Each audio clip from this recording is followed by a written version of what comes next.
I spent years believing I was broken beyond repair, that this thing labeled PTSD was a life sentence, a permanent condition that would define me forever. I was wrong. And if you're a veteran struggling with trauma, believing the same thing, you might be wrong too. Hi, I'm Tyler Gray.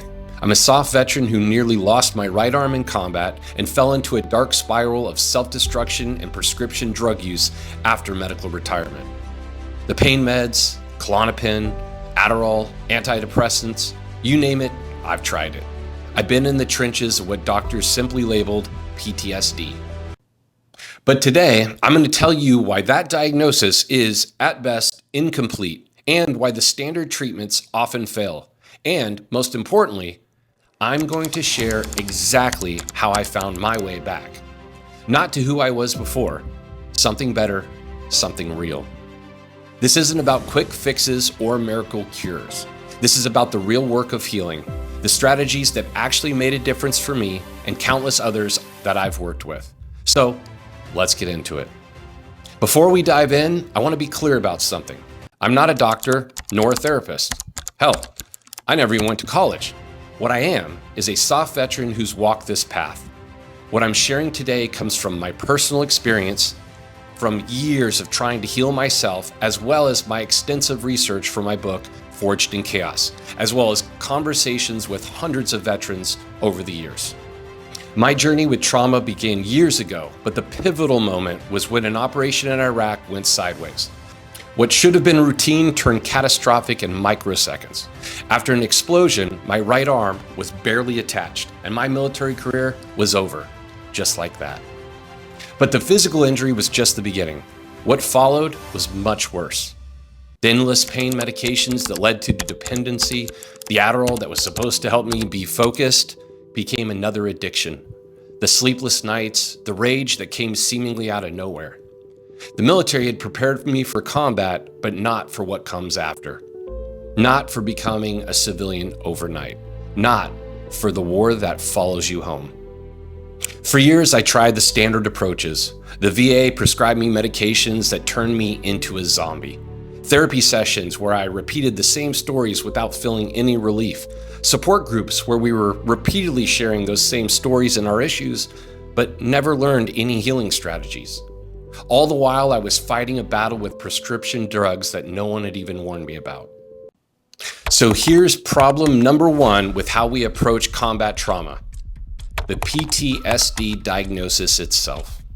PTSD as a diagnosis focuses on what's wrong with you, not what happened to you.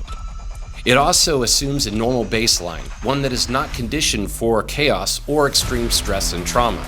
But that's not us. And if it was, we wouldn't have chosen jobs where we run towards gunfire and get excited at the thought of an extreme event happening. We chose this path because our baseline is chaos. We are comfortable in it because we were raised in it. Your hypervigilance, that kept you alive in a combat zone. Your emotional detachment, a necessary shield in moments of extreme stress. These weren't malfunctions, they were adaptations. Also, like the above, these adaptations didn't start in the military. For me, they started in childhood. Here's another thing they don't tell you about with PTSD when they hand you those prescription bottles.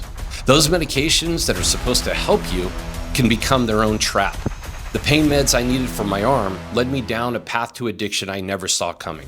And the Adderall they prescribed to help me focus, another dependency that only masked the real issues. The problem isn't just that you develop these trauma responses. It's that the common approach to treating them often creates new problems without solving the original ones. And worse, the new problems are often misdiagnosed as the core issue. Which brings me to the second major problem in healing from combat trauma: the identity crisis. Combat trauma is less about the traumatic events and more about who you become after them. It's an identity crisis. In special operations, I had clarity, purpose, identity, brotherhood. I was among true warriors, ones who could be counted on in the worst situations. I knew exactly who I was and where I belonged. Then, suddenly, after my injury, I was medically retired, a civilian, damaged goods. The skills that made me exceptional in combat didn't translate at all. The brotherhood was scattered. The mission was gone. And to cope with the depression from those losses, I turned to what was readily available: the prescriptions. The pain meds numbed more than just my physical pain, they numbed my mind.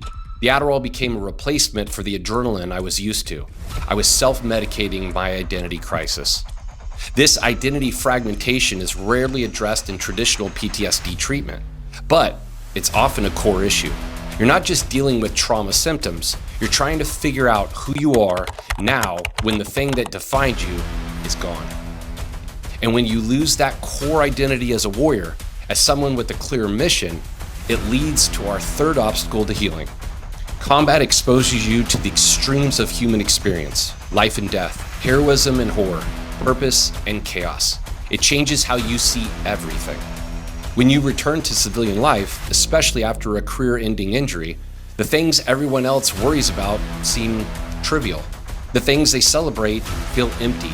You've seen too much, lost too much to go back to normal concerns. It's like life has had the volume turned way down. This creates a meaning crisis. If the civilian world feels meaningless after combat, how do you build a life that matters? This is where many veterans get stuck. The emptiness feels unbearable, and too many of us try to escape it through substance abuse, self-destruction, adrenaline-seeking behaviors, or worse. I know I did. The medications were supposed to be temporary, but they became a way to escape the emptiness in my mind, to numb the questions I couldn't answer, to avoid facing who I was now that I couldn't be who I was meant to be. But here's where the path to healing begins. When you understand these three problems, the limitations of the PTSD diagnosis, the identity crisis, and the purpose crisis, and how they might be driving behaviors like addiction, isolation, and self-destruction, you can start addressing the real disease, not just the symptoms. My turning point came when I finally hit rock bottom from my addictions. When I realized that the medications meant to help me were now another enemy to fight. I had to face the hard truth that I would never be the operator I once was, but that didn't mean my life was over. So here's what actually worked for me. First, I had to detox. I had to get free from the dependencies that were masking my real issues.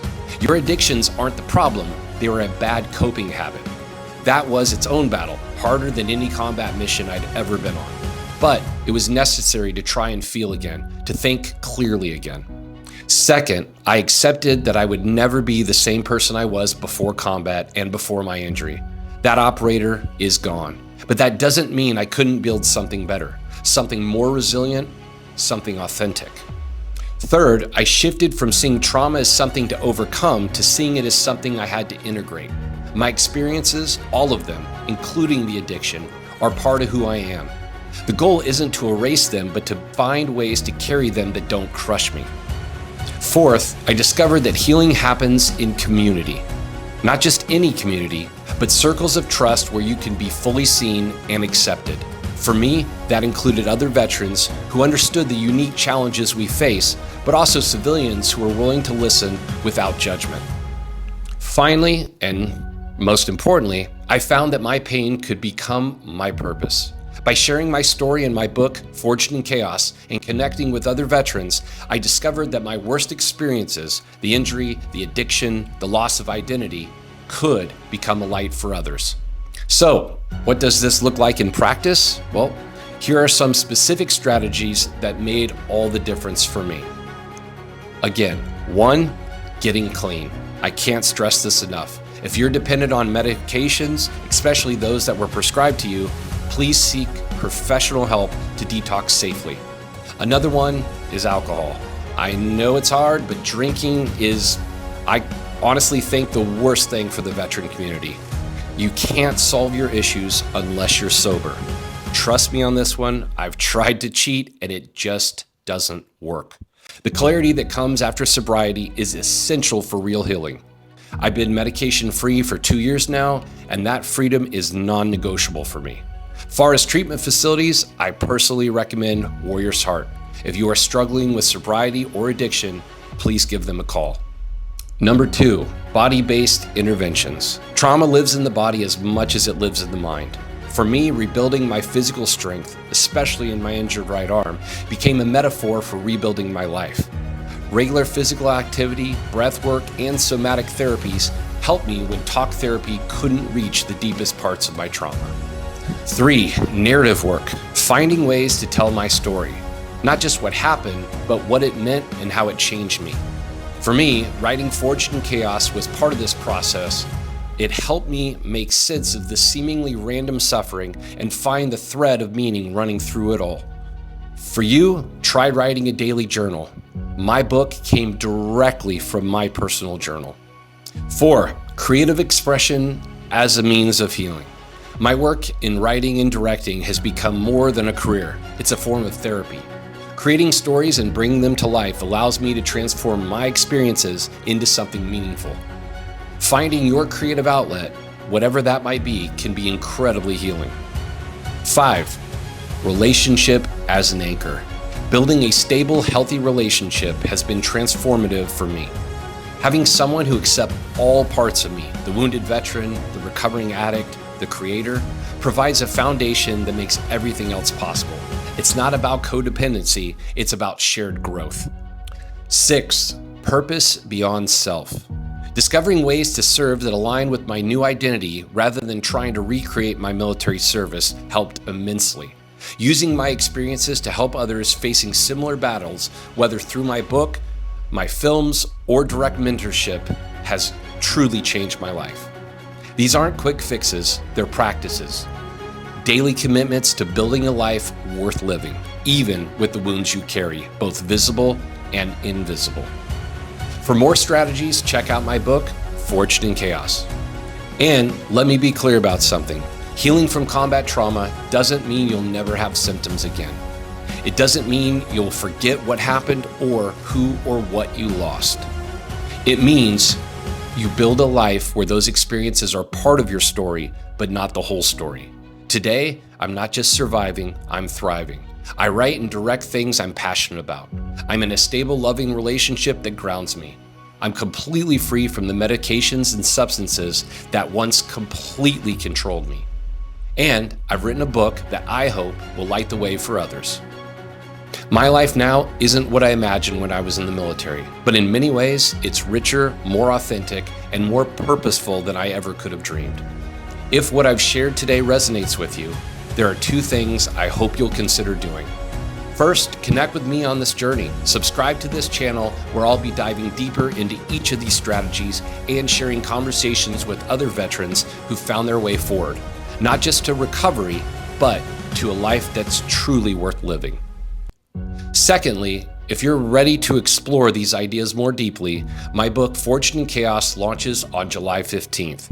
It's the full, unfiltered story of my journey through trauma, addiction, and recovery to purpose, from operator to the life I built now as a writer, director, and partner.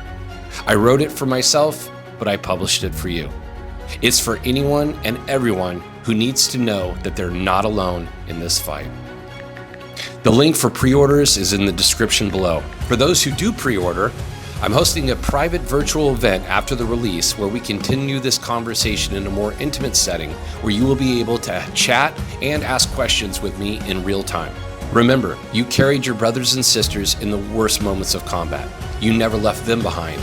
Now it's time to carry yourself with the same loyalty and same fierce commitment. You are worth that effort. Your future self is waiting for you on the other side of this work. This is Tyler Gray. Until next time, stay focused and keep moving forward.